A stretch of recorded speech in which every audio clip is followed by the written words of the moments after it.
AITA for divorcing my husband after reading his journal. I was snooping. It was open on his desk. He wrote that he only married me because his ex rejected him and I was convenient. He's been comparing me to her our entire marriage. When I confronted him, he said everyone settles and I'm overreacting to private thoughts. I'm 33F and my world just imploded. I need to know if I'm crazy for what I'm about to do. I've been married to my husband Tyler, 35M, for 6 years. We dated for 2 years before that. I thought we had a good marriage. Not perfect, but solid. We laugh together, we have similar interests, we've built a life. Or at least I thought we had. 3 days ago, I came home early from work. I'd forgot my laptop and had a meeting I needed to attend virtually. Tyler works from home most days, and I figured I'd grab my laptop from the office and head back out. When I walked into our home office, Tyler wasn't there, but his journal was open on the desk. I need to be clear about this, I wasn't snooping. I didn't open anything. It was literally lying open, face up, on the desk right in front of the chair. I glanced down as I was reaching for my laptop and saw my name. Then I saw another name I recognized, Claire, Tyler's ex-girlfriend from college. I should have walked away, I know that. But my name and his ex's name were in the same sentence, and something in my gut told me to read it. I wish I hadn't. The entry was dated 2 days prior. It said, "Another anniversary coming up. 6 years with Morgan. Sometimes I wonder what life would have been like if Claire had said yes when I proposed. She was always the one I imagined forever with. Morgan is good. She's kind, she's stable, she loves me, but she's not Claire. She's never been Claire. I settled when Claire rejected me, and most days that's fine. But there are moments when I see a redhead and think it's her, or I hear a certain laugh and I remember what I really wanted. Morgan deserves someone who chose her first, but I'm too much of a coward to let her go find that person. So here we are, 6 years of good enough." I stood there reading it over and over. My hands were shaking. I took a picture of it with my phone, grabbed my laptop, and left. I didn't go back to work. I sat in my car in a parking lot and cried for an hour. Then I did something I'm not proud of. I went back through the photos on my phone. Tyler journals regularly, and sometimes I'd see his journal on the coffee table or the nightstand. A few times over the years, I'd taken pictures of recipes or notes to myself when my phone was nearby, and I realized his journal was sometimes visible in the background of those photos. I zoomed in on those old photos. I could make out some of his handwriting in a few of them, enough to read snippets. One from 4 years ago. "Morgan made pot roast tonight. It was good, but not as good as how Claire used to make it. I didn't tell her that, obviously." One from 3 years ago. "Morgan wants to go to Italy for our anniversary. I wanted to take Claire to Italy. It feels wrong going with someone else, but I said yes because what else can I say?" One from 2 years ago. "Ran into Claire's mom at the grocery store. She said Claire got married last year. I felt sick. Morgan noticed I was quiet all evening and asked if something was wrong. I lied and said I was just tired." One from 8 months ago. "Morgan asked me again if I'm happy. I said yes. She looked like she didn't believe me. She's more perceptive than I give her credit for. The truth is I'm content. That's not the same as happy, but it's enough. It has to be enough. I'm not just his second choice. I'm his consolation prize for our entire relationship." When Tyler got home that evening, I was sitting at the kitchen table with my laptop open, working on nothing. He kissed the top of my head like he always does and asked about my day. I said it was fine. I didn't know what to say. I needed time to process. That night, I couldn't sleep. I lay next to him thinking about every moment of our relationship through this new lens. All the times he seemed distant. All the times I'd asked if he was happy and he'd answered just a beat too slowly. The way he never seemed fully present even when we were together. I'd thought it was just his personality, that he was thoughtful and introspective. Now I knew he was thinking about someone else. The next morning, I confronted him. I showed him the picture of his journal entry. His face went white. "You read my journal." It was open on the desk. "But that's not the point, and you know it." He started to backtrack, saying that entry didn't mean what I thought it meant, that he was just having a bad day and processing old feelings. I showed him the other entries I'd found. He got angry then, said I'd violated his privacy by zooming in on old photos to read his journal, said those were private thoughts never meant for anyone else. I said, "You married me while being in love with someone else. You've spent our entire marriage wishing I was her. And you think the problem here is that I read about it?" He tried to calm me down, said he loved me, said Claire was just an old fantasy, that everyone has exes they wonder about, that it didn't mean anything. I asked him point blank, "If Claire called you right now and said she'd made a mistake, that she wanted you back, would you leave me?" He hesitated. For 3 full seconds, he hesitated. Then he said, "That's not a fair question." I said, "The fact that you can't immediately say no tells me everything I need to know." He got defensive, said I was twisting things, that of course he wouldn't leave me, that I was overreacting to private thoughts everyone has. He said everyone settles to some degree, that no one ends up with their perfect fantasy person, and that I was being naive to think otherwise. I told him to leave, to go stay with his brother or get a hotel, but I needed him out of the house. He said I was being ridiculous, that we needed to talk about this like adults. I said there was nothing to talk about. He'd made it clear that I was his backup plan, that he'd spent 6 years of marriage comparing me to another woman and finding me lacking. He left, but not before saying I was throwing away a good marriage over nothing, that lots of people have journals with private thoughts they do mean, and that I'd regret this. I called my best friend Rachel that night. She came over and I showed her everything. She was horrified. She said I needed to get a lawyer immediately, that this wasn't something that could be fixed. My mom said I should try counseling, that maybe Tyler was just going through something and didn't really mean those things. I told her that 6 years of journal entries about wishing he was with someone else isn't going through something. It's the truth of our entire marriage. Tyler's been texting constantly, saying he loves me, said he'd go to therapy, said everyone has intrusive thoughts about exes, and that writing them down doesn't mean he actually feels that way, but he does feel that way. He wrote it down over and over again for years. His brother called me yesterday, said Tyler is a mess, that I need to talk to him, that marriages go through rough patches and this can be worked through. I said this isn't a rough patch. This is me finding out my entire marriage was built on me being second best. Some of our mutual friends are split. Half think I'm right to be devastated and should leave. Half think I violated his privacy and that everyone has private thoughts they don't want their spouse to know about. But here's the thing. These aren't just thoughts about finding someone attractive or wondering what if about an ex. This is 6 years of documented evidence that he wishes he'd married someone else, that he thinks of me as good enough instead of chosen, that he's compared me to her for our entire relationship, and I've never measured up. How do you come back from that? How do I stay married to someone who settled for me, who thinks of me as his consolation prize? Tyler sent me a long email this morning. He said that yes, he'd loved Claire. Yes, he'd wanted to marry her, but she'd rejected him, and he'd been heartbroken, and then he met me. He said he hadn't been looking for a relationship, but I was there and I was wonderful, and things just developed. He said maybe at first he was still getting over Claire, but that he grew to love me for who I am. He said the journal entries I found were just him working through residual feelings, not his actual truth. He said he's happy with me. He's chosen to stay with me every day, and that should count for more than private thoughts in a journal. But the entry I read was from 2 days ago. We've been married for 6 years.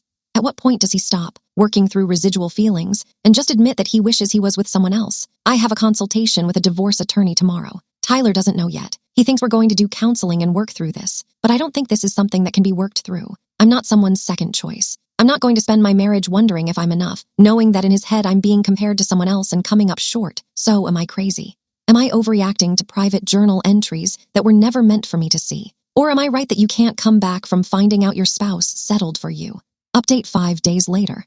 I wasn't expecting this post to blow up like it did. I've read every comment and message. Thank you to everyone who shared their perspective. I needed the reality check. Here, what's happened since I posted? I met with the divorce attorney. She was amazing and very straightforward. She said that while journal entries can be used in divorce proceedings, in my state, which is no fault, they wouldn't really matter for the divorce itself, but could potentially be relevant for any arguments about emotional harm or financial considerations. More importantly, she asked me a question that hit hard. Even if you never saw those journal entries, were you happy in this marriage? I sat there for a long time before answering. The honest truth. No, I wasn't unhappy exactly, but I wasn't happy either.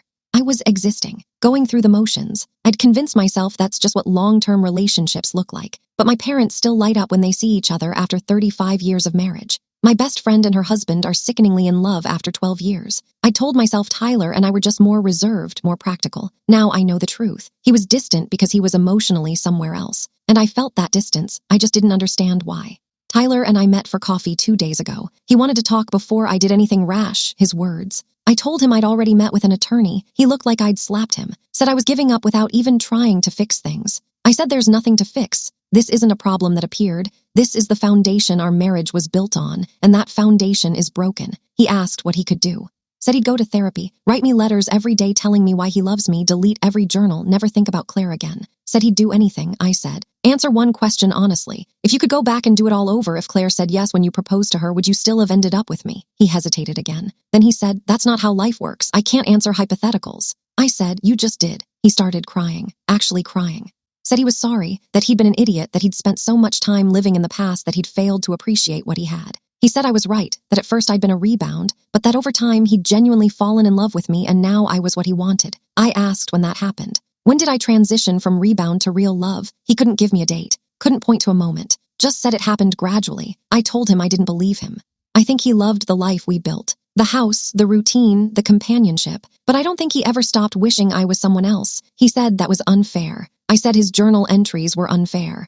Then he said something that made my decision final. He said, Morgan, you're not perfect either. You think I don't notice that you're not as adventurous as I'd like, that you're too practical sometimes, that you don't always get my sense of humor. Everyone compromises in a relationship. Everyone settles a little bit. You settled for me too, you just don't write it down. I stared at him. I didn't settle for you, I chose you. There's a difference. He said there wasn't, that I was romanticizing my own feelings to make myself the victim. I stood up and walked out. That conversation showed me that he still doesn't get it. He thinks everyone secretly wishes they were with someone else, that everyone's just making do, and that writing that down for 6 years is totally normal. It's not normal. And I'm not spending the rest of my life with someone who thinks it is. I filed for divorce yesterday. Tyler doesn't know yet. He'll be served the papers tomorrow. I'm not looking forward to that conversation, but I've made my decision. I'm moving in with Rachel temporarily. She's been incredible through all of this. My parents are sad about the divorce, but they support me. My dad actually said, "You deserve to be someone's first choice, not their consolation prize." Tyler's family has been texting me asking me to reconsider. His mom said all couples have rough patches and that I should think about the good times. His brother said Tyler made a mistake keeping those feelings in a journal, but that doesn't mean he doesn't love me. But that's exactly what it means. You don't spend 6 years wishing you were with someone else if you love the person you're with. Started going to a counselor myself. We're working through why I stayed in a relationship that felt empty for so long, why I didn't trust my instincts when something felt off. It's uncomfortable work, but it's necessary. I'm doing okay. Some days are harder than others. I miss having a partner, miss the routine we'd built, but I don't miss him specifically. And that tells me everything I need to know. My friend Rachel has been my rock through all this. Last week she said something that really stuck with me. Tyler spent your whole marriage mourning what he didn't have instead of celebrating what he did have. Don't make the same mistake. Don't spend the next chapter of your life mourning this marriage. Celebrate that you're free to find something real. She's right. This hurts, but it's also liberating. I'm 33. I have my whole life ahead of me. I get to start over with the knowledge that I deserve someone who chooses me first, not someone who settles for me because their first choice wasn't available. I've reconnected with old friends I'd lost touch with during my marriage. Tyler wasn't big on socializing, so we'd gradually stop seeing people. I didn't realize how much I'd isolated myself until I was suddenly free to make my own plans again. A few people commented asking about Claire. I was curious too, so I did some digging. Found her on social media. She's married, has 2 kids, lives across the country. Her life looks happy and full. She's moved on completely. Tyler never moved on. He married me, but he never moved on. That's not my burden to carry anymore.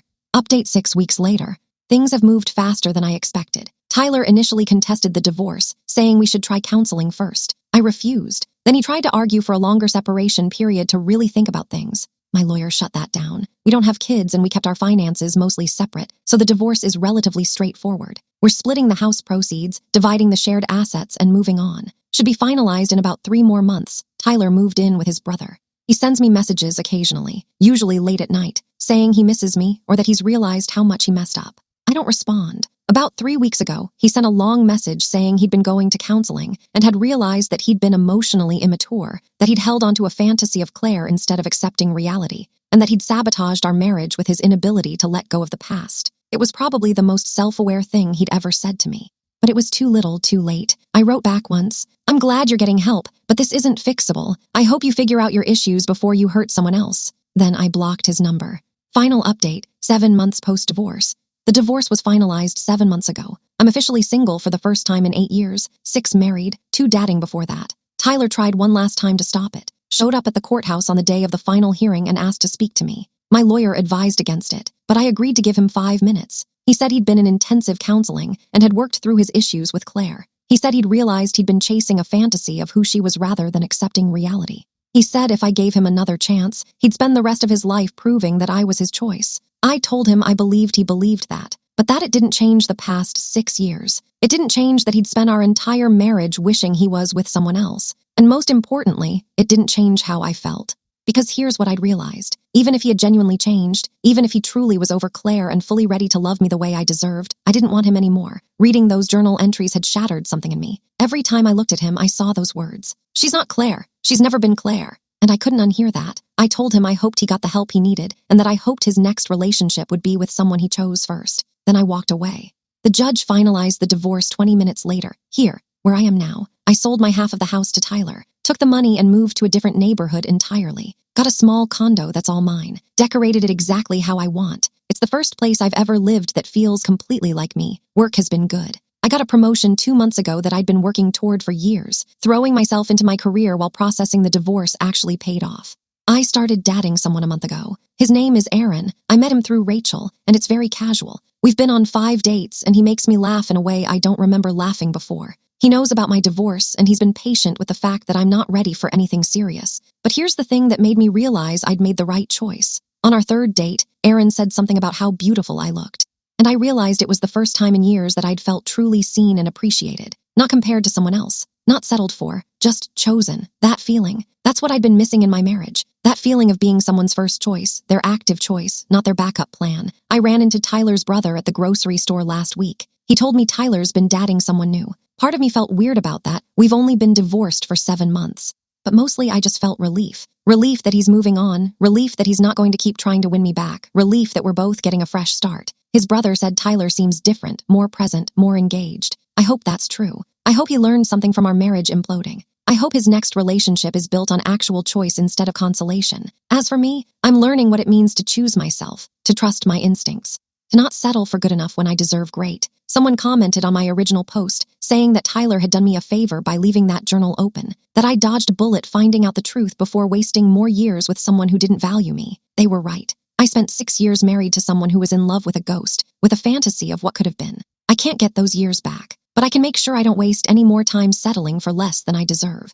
I'm 34 now, I'm divorced, I'm starting over. And you know what? I'm happy. Actually happy, not just content. I don't know what the future holds. Maybe Aaron and I will become serious. Maybe we won't. Maybe I'll meet someone else. Maybe I'll stay single for a while and just focus on myself. But whatever happens, I know one thing for certain. I will never again be someone's second choice. I will never again stay with someone who makes me feel like a consolation prize. I deserve better than that. Everyone does. Tyler taught me that the hard way. But at least I learned. So to answer my original question, no, I wasn't crazy to divorce him. I wasn't overreacting. Reading his journal didn't ruin our marriage. It just revealed the truth about our marriage. And that truth set me free. This chapter of my life is closed. Tyler is my past. The future, that's wide open. And for the first time in years, I'm excited to see where it goes on my terms, as someone's first choice. Starting with choosing myself, that's the ending I needed, and the beginning I deserved.